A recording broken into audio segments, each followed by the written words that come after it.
سلطنت روم کی بنیاد حضرت عیسیٰ علیہ السلام کی پیدائش سے 600 سال پہلے اطالیہ کے اندر سلویا نامی مندر کی پجارن کمباری لڑکی کے وطن سے 2 جڑواں بچے پیدا ہوئے جن کا نام رومولس اور ریموس تھا۔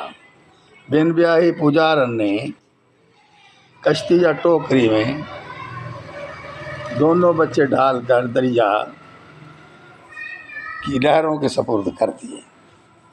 ٹوکری کسی کنارے پھنسی تو بھیڑیا مادہ ان کو اٹھا کر جنگل میں لے گئی، 1 ماہ تک اپنا دودھ پلا کر انہیں پالا۔ کچھ دن بعد بادشاہ کا گڈریا ادھر اپنے جانور چرانے کے لیے لے آیا۔ اس نے دیکھا تو وہ دونوں بھائیوں کو اٹھا کر بادشاہ کے گھر لے گیا۔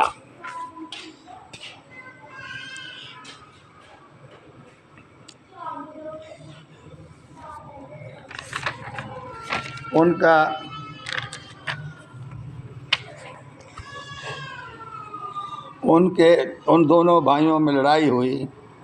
ریمولس نے ریموس کو قتل کر دیا اور اب رومولس ہی باقی رہا تھا، اس لیے جو شہر انہوں نے آباد کیا اس کا نام روم کہلایا۔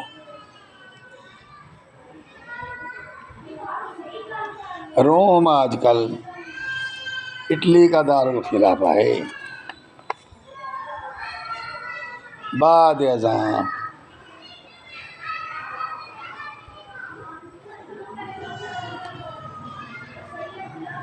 روم 2 حصوں میں تقسیم ہو گیا۔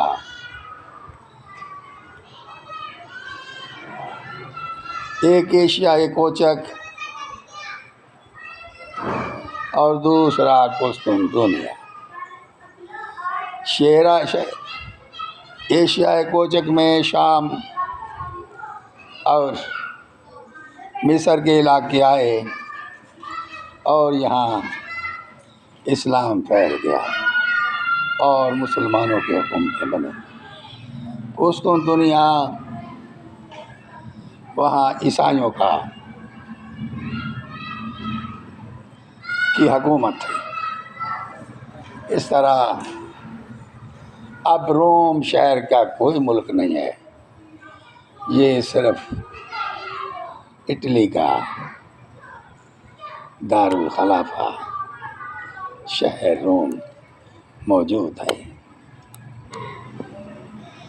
قسطنطنیہ کو بھی مسلمانوں نے فتح کیا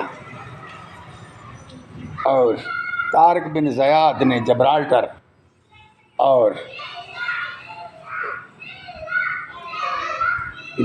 کو جبل الطارق اندلس کو فتح کیا۔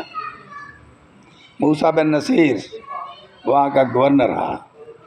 تاجہ کا گورنر بعد میں طارق جبل الطارق طارق کی پہاڑی کو جیتنے والے، اندلس کو فتح کرنے والے کے نام ہوا اور اسے گورنر بنا دیا گیا۔